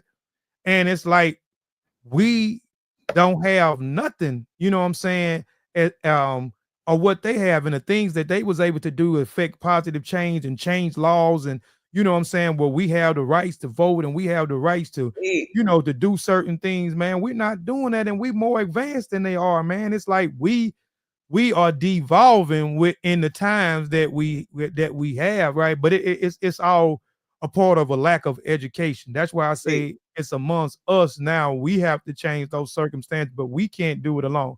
The Griots Podcast can't do it alone. We individually can't do it alone.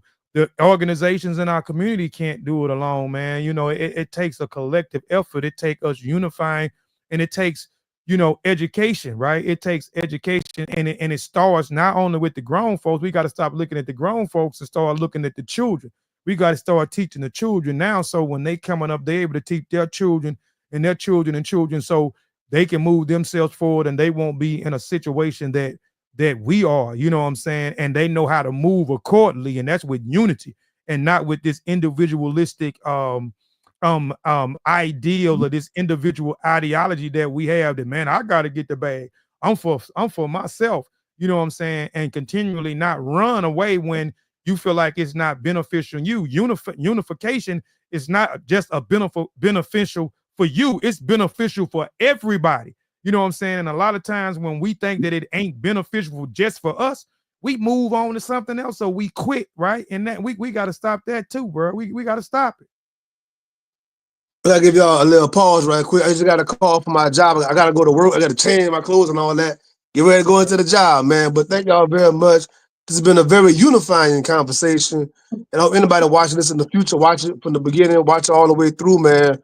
We demonstrated thus far to this point so many ways in which we can increase our unification in various fronts of life, religion, politics, community, parenting, relations, business, otherwise, man. So y'all keep the bill going. I'm gonna go ahead and get up out of here and do what I gotta do, man. But I love y'all, bro. We unified. All love, all Love you love. too, Thank you, man. Sean Peace, P. peace, peace. Yep. So I'll go into one more piece. You know, what unification look like or what's going I on. should. Yeah. We talked about the literary the thing. Well, let's talk about let's talk about the publishing company, man, unifying and publishing, right? Um Silly magazine. Well, now let's talk about the other one. We might come back to that one. You know what I'm Okay. saying? But go get that at Silly magazine. Silly magazine. It's kind of on the same sense of what I talked about. I should have talked about it as well when I talked about the writing collective. But I want to talk about the unity in music, right? Unity, this art form. This art form is also another expression, right? This art form is also has influenced people. I'm talking about worldwide, right? This art form has educated people in so many senses, you know what I'm saying, as far as knowing who they are and where they're coming from and and just so many different aspects, right? So Team RBG, right? This is a group, a music group, but it's Team RBG is not just a music group. But I'm so inspired by, having an interviewing these brothers and knowing some of these brothers personally, and some of them I've met for the first time last night, right? And talking about Team RBG, right? It is collaborative effort. RBG artists from every state came together to create a mixtape to focus on empowering the Black community, right? That's another selfless act. They're not being selfish. They're doing something not to enline their pockets, but to empower the Black community, right? And the theme in the mixtape is knowledge yourself, love yourself, fight against oppression, education is power, African genius, right? So those are some of the themes within the mixtape, right? And these people are from all over the states. They from state to state. This is not one thing. And their mixtape is a mixtape with 3 mixtapes into one. And I'm writing a blog on that site right now on how these people inspire me, because I look at Team RBG as a building. I even look at the 3 mixtapes within the one as a school building. Each mixtape is a school building. I talk about this in the article that I'm writing, that it'll be out maybe between Wednesday and Thursday, published on my website as well as Team RBG website. And so I'm inspired about these guys unifying. You know what I'm saying? They have their differences in certain areas, and they have their differences in certain history things, but they unify for one common goal, and that is for knowledge of self, love yourself, fight against oppression, education is power, and displaying African genius. Right. So they unified in a unified front through music. But Team RBG have people who are farmers.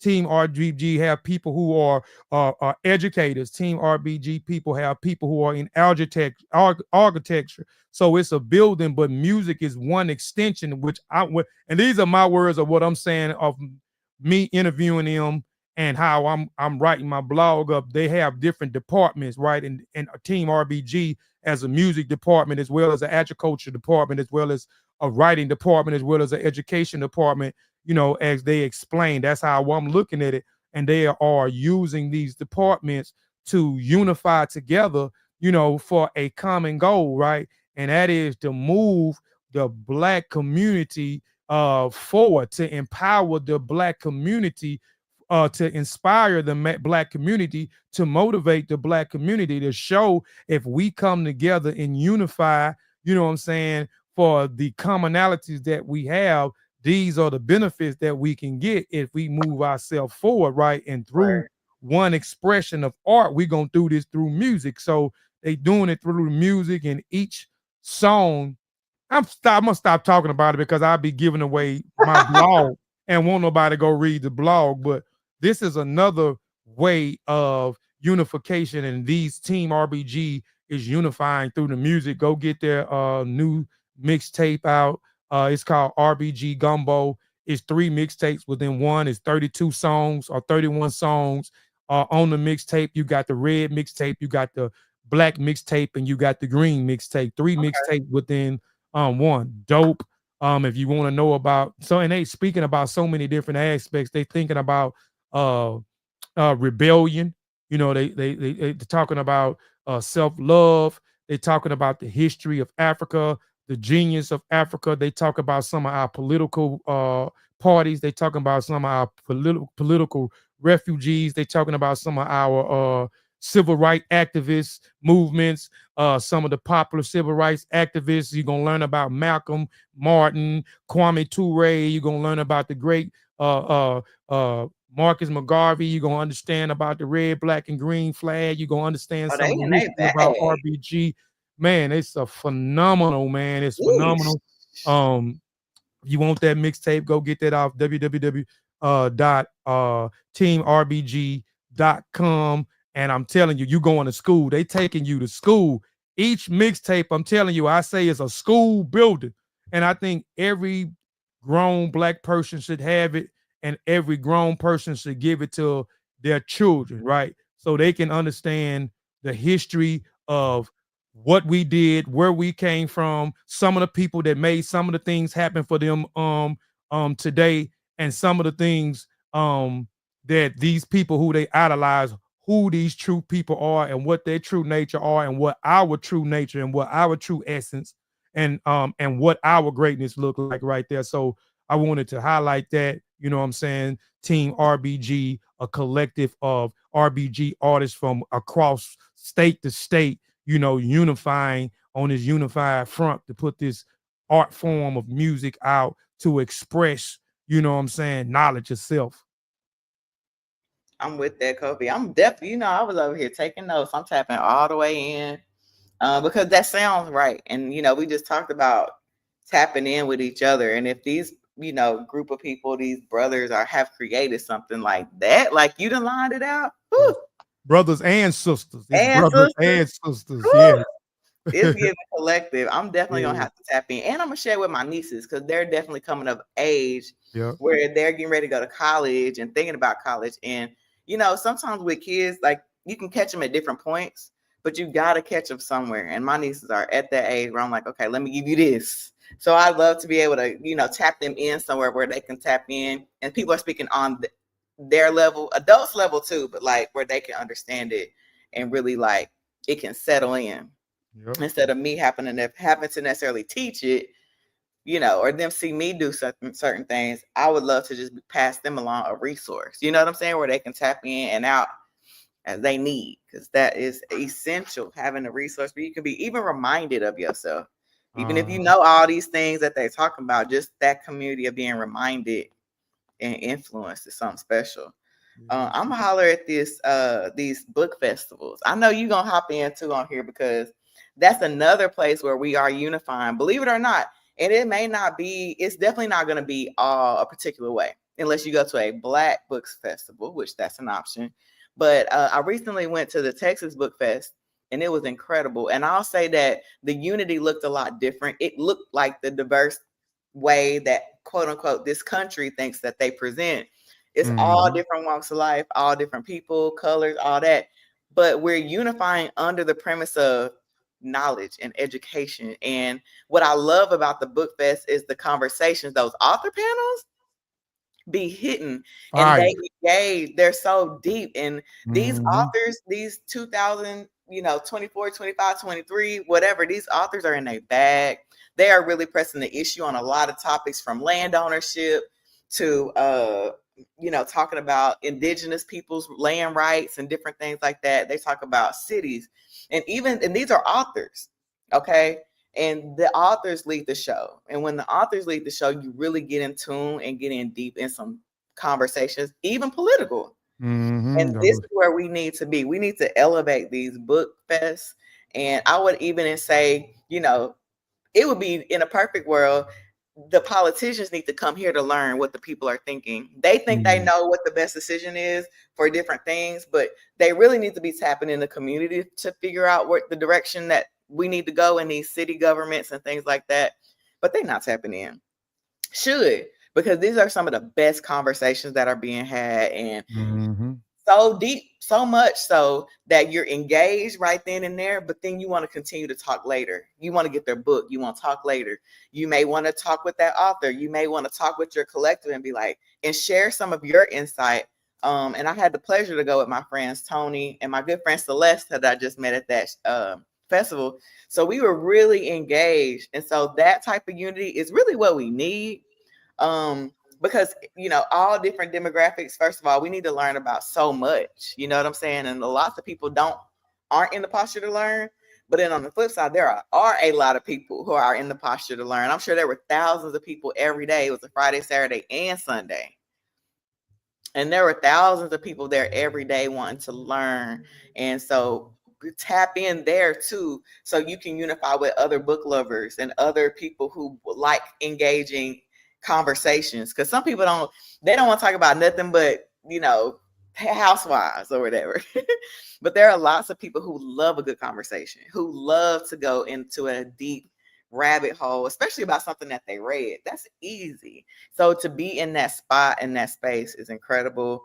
If there's a book festival near you, tap in, go to it. And Kofi, y'all went to one in New Orleans. Didn't y'all go to New Orleans? We went to the Know Your Fest, and we had a great time. And I was supposed to be going to the one in Jackson. The one in Jackson was 45 minutes away. Celeste went to that one. She's incredible, by the way. Yeah, she was down there, Celeste, and I can't think of the other sister name. Sean be sharing a lot of her stuff to me. I can't think of her name, but she was down there.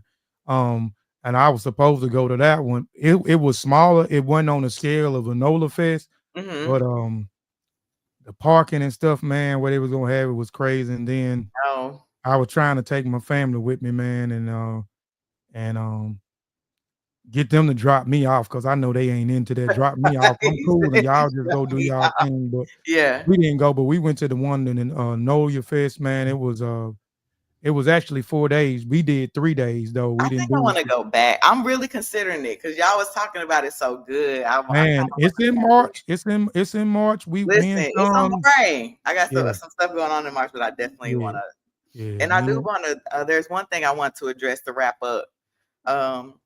There is also unity in Christ consciousness, and I want to throw that in because notice I didn't say church. I said Christ consciousness. I have the privilege to be a part of this community called Divine Life Christ Consciousness Center. It's online. It's on Facebook, and it's not church. It's more of a place that expands the consciousness of a person, and it really activates that Christ essence that's in you. And when I say Christ, it's an acronym. It is not what the traditional people think. So I just want to encourage those of us who think outside of the box around so many things, that there's also a place where you can tap in to be like encouraged and reminded and activated. It's a not traditional church. So I just want to make sure I emphasize that, because don't go looking for people to say no on the cross, no die and rose on the third day. Look, you'll be in there and you'll be so inspired to tap into the essence of yourself, because you'll be reminded that there's so much purpose in your life from the beginning. You know what I'm saying? From the beginning, and you'll want to engage with that. And being a part of this community is even what got me here in the first place, because I started thinking different. When I started thinking different, I started acting different. When I started acting different, shit started changing for me. So I want to share that resource. I'm going to drop it in the chat. It's on Facebook. I know a lot of us don't even really fool with Facebook, but this is on Facebook, and it's led by a metaphysical counselor. Okay. And he's incredible. His name is Cedric Adams.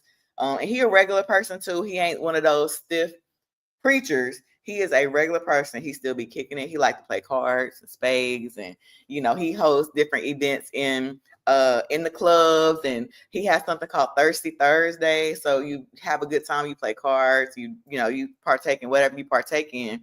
So this isn't that traditional landscape where you have a particular expectation of the pastor. You know what I'm saying?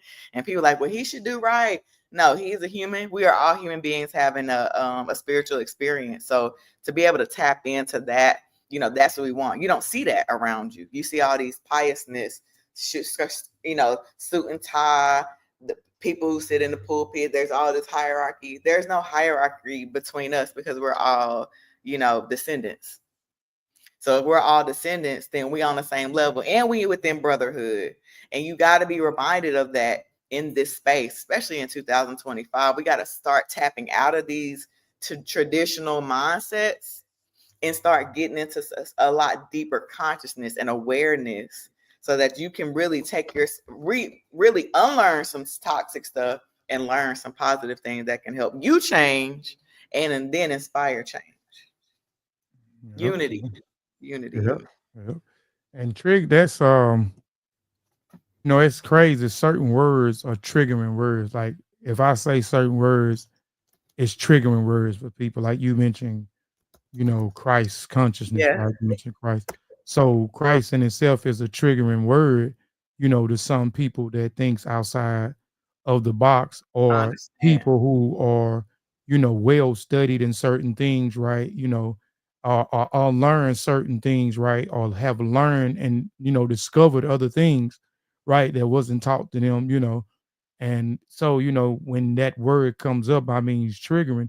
Even when I say devil is another triggering word. Like we use this word, like, and no, not to nobody, but you is the devil. You know what I'm saying? When you start going into the language and you look at the word devil comes from the word Diablo. Diablo is a Greek word, right? And you understand the New Testament was written in Koine Greek. And then when you start to understand Koine Greek and decipher and try to get the true meaning of it, and it's giving you and explaining you exactly what Diablo, or what we call devil, means: one who devours life, a liar, a thief, a killer. Some of us are devils. You know what I'm saying? But we look at it in a sense of there's someone that is 9 volts or 20 volts or 30 volts down into the ground, and this red being that comes up with horns on, and he manipulates you to do certain things. And then right. You know what I'm saying? So I don't look at it like that. I don't look at it like that. As a devil, you know what I'm saying? I do look at things as a diametric opposite. We do have things of good and evil. Good and evil is going to always exist because it has a diametric effort. Forward cannot exist without backwards. Backwards cannot exist without forward. Up cannot exist without down, right? Dark cannot exist without light. Good cannot exist without evil, right? Those things are going to forever be in existence. Diametric opposites. So we diametric opposites. And boy, I can tear some words up. But you know what I'm saying? So but anyway, just saying that some words are triggering because we've been brought up in certain things. Certain words, when you hear those certain words, you be like, what I'm saying? Nah, you know what I'm saying? Right. You know what I'm saying? Yeah. So I'm glad you kind of explained what you was talking about when you when you went into it, you know what I'm saying? Because again, all types of words can be triggering because of the way that would have been triggering to me. I would immediately shut down. But that's why, like, I am I do understand my personal influence, and I definitely wouldn't say it if I wasn't gonna, if I was talking about it in a traditional way. It probably would be a lot of people that wouldn't even be here right now. Like, I'm not gonna tune into that. They ain't talking about nothing. But that's why I was like, let me line this up real quick so people can see that it is different. Of course, you have to tap in and see. It's not like, I can only explain. You got to tap in and see, and it will resonate. But if if it doesn't resonate, that's one thing. But if you tap in and it resonates, it can really take you to a particular place. And again, it's not what you think it is. It's bigger and it's more expansive. And then it really engages you, because a lot of times people go the traditional route and they don't change a bit. They'll be 5, 10, 15, 20 years. They still the same people, still doing the same stuff, no growth, no advancement. And that's not what we're talking about. So, I just want to drop that in because a lot of people don't have a place to go or a place to tap in on that level. So I want to throw that out there. All right. Well, let's get to the woman segment. Let's get into the woman segment. I'm so excited. Thank y'all for tuning in and for staying with us for as long as you have. I want to take this opportunity to highlight Captain Charity Adams Early. She was the captain of the 688. And that movie is incredible. It's amazing. It's very inspirational. You get to see the evolution. You don't even get to see the whole evolution. You get to see a small part of a person's life. You get to see a small part of her life where she was in that position of leadership. But I do want to call out a couple things. I don't want to tell you about the movie. Definitely watch it. Yep. But after you watch it, you hear all this rhetoric and people will say, all they did was sort mail. People will try to like minimize the accomplishment. But I do want to hone in on a couple of things. Remember, we're talking about 855 Black women that were together. And they sorted over 17 million pieces of mail ahead of schedule. Again, we're talking about unity. So keep that in mind. So just imagine the type of not only power, but understanding that this person had to have in order to get 800 people on a particular accord, even, with her small circle of leaders, had to get them on an accord in order to achieve this. That is absolute unity, and it takes leadership. Notice we're not talking about dictatorship. We're talking about real leadership. So let me talk a little bit about her real quick, because a lot of people will be like, oh, well, she was just this. No. She was the highest ranking American woman in the U.S. Army at that time.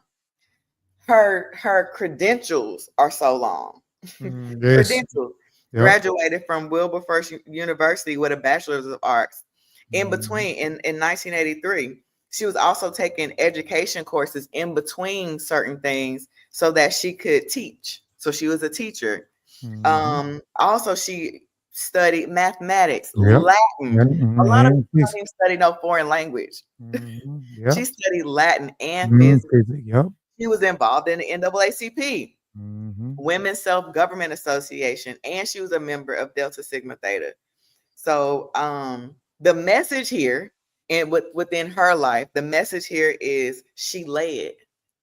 She was also a psychologist. So that's why we try to integrate certain pieces of psychology in the way that we understand things, because those psychological pieces of dealing with people, leading people, and leading yourself, that's so important in the grand scheme, because a lot of these leaders, they self-qualify, but they don't have those leadership qualities of doing good, of bringing things together, of productivity, of encouragement.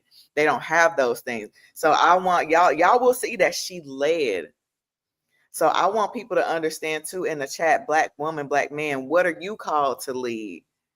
And I also wanted to reference Michelle Obama and even Kamala Harris. We are leading each other in a particular season. And even when you look at Michelle Obama, she didn't go to the inauguration. She didn't make no rah-rah. She didn't make no whole whatever. She just was like, I'm not going, and she didn't go. So just like, the 6888 was created, in the present day, we're talking about what does unity look like today. In the present day, it looks like the 92% that was created. That is a thing now. Now people we consider each other a part of the 92% because of the way that we moved, right? So let's pay attention, handle business, and handle ourselves with care, because when you look around this leadership, the leadership is there, and the leadership, it can't be taken away from us because we built in ourselves so much. Just like Charity Adams, she built into herself so much that her leadership qualities could not even be refused. She was the highest ranking woman in the dang army, for crying out loud. But look for those qualities within yourself. Look for your ability to lead. And then look at these Black women for leadership. Michelle Obama was like, I'm not going. We were talking about boundaries. And even after, all that electoral stuff that happened, most of us said, we tapping out on a certain level. So even with that perspective in mind, make sure that you tap in, but with yourself and your community. We're not telling you don't do nothing. You know what I'm saying? And just live your soft girl era. Be involved, but be involved specifically and intentionally for yourself.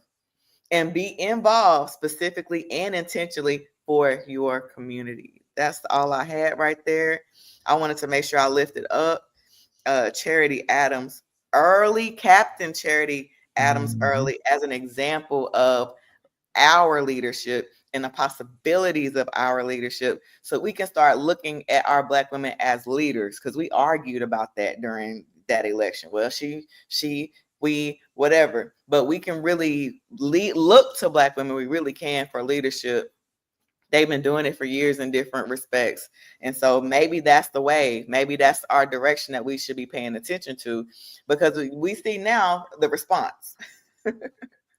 So thank y'all for tuning in to the woman segment. I appreciate your attention. Yes. And I never, that's, you never, you just never know. I never heard of her before. They didn't teach this in school. When I was in school, they didn't teach this when I was in college.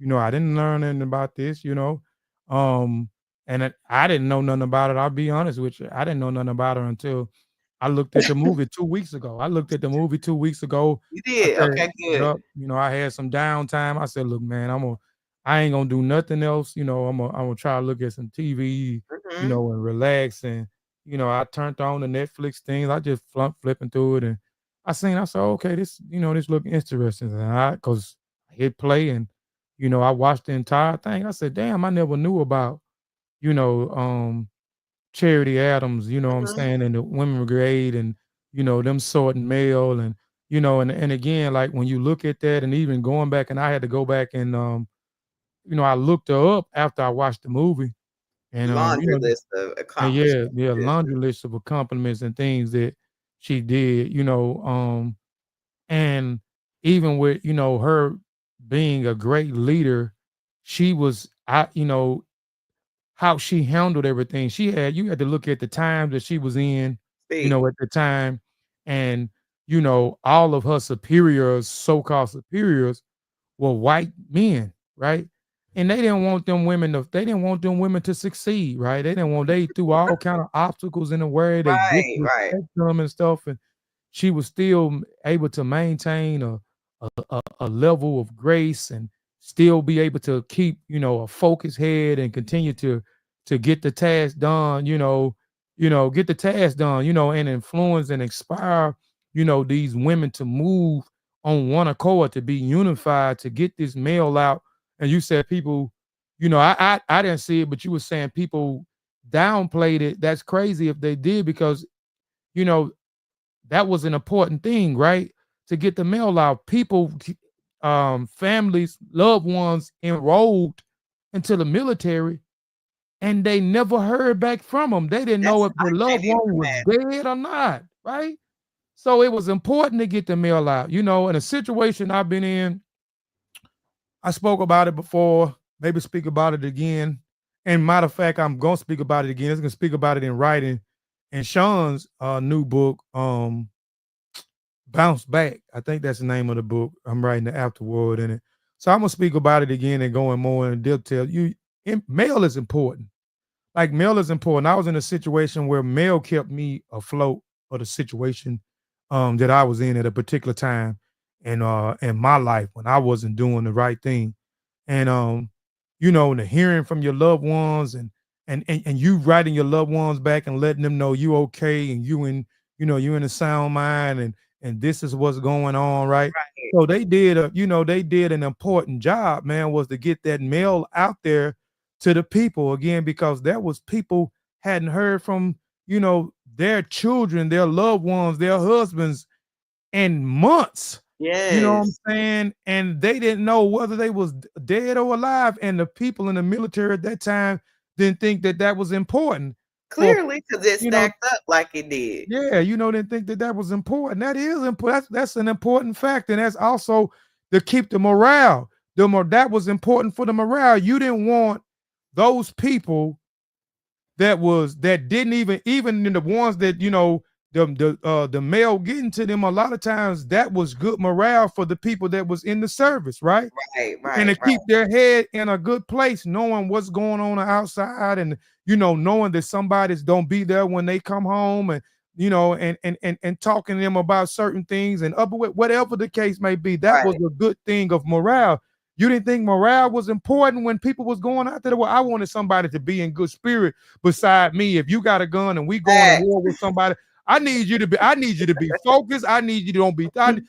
just I didn't mean, understand that, right? That was just crazy to me. So shout out to Charity Adams, and her unit, you know what I'm saying, for getting a task done that they didn't think they could get done by these black women, you know what I'm saying, these intelligent black women, and these people keeping, these women keeping the grace and moving forward to get it out despite of the many obstacles that these white men put in place for them to, you know, to actually fail, man. So shout out to Charity Adams and the entire unit. Facts. That's unity. That's why I wanted to make sure that I, you know, supported what we were saying by showing that, because our unity is so unique. And that's something that I believe. I know you believe it, but we all as a collective, if you believe it, you'll tap in. Mm-hmm. You know, so yeah. We can't do it by ourselves, y'all. We can't do it by ourselves, right? So when you go back and study a lot of the great people in our past and a lot of great movements and organizations, you know, we're gonna always find something in there that we didn't like, but the commonality of what happened was these people unified for a common goal, whether it was social, politically, or economically. The thing was uniting, and they united, and they was able to accomplish a lot of things by unifying, right? And again, I like to use the old African proverb: if you want to go fast, go alone. If you want to go far, go together, right? So in order for us to be able to move forward and go far, we need each other. We got to go together, right? You know what I'm saying? It take a collective, it take a unit of people in order to cover the as much ground as possible, to get as much accomplished as possible. A lot of things I couldn't do it without Dr. Ashley Wade. You know what I'm saying? I couldn't do it without Sean. You know, the magazine, the Silly Magazine. The Silly Magazine take a collective effort, right? It take a bunch of pieces, you know, in order for it to get it off the ground and be able to get it, you know, to get it off the ground and put it in people's faces. So it take a collective unit.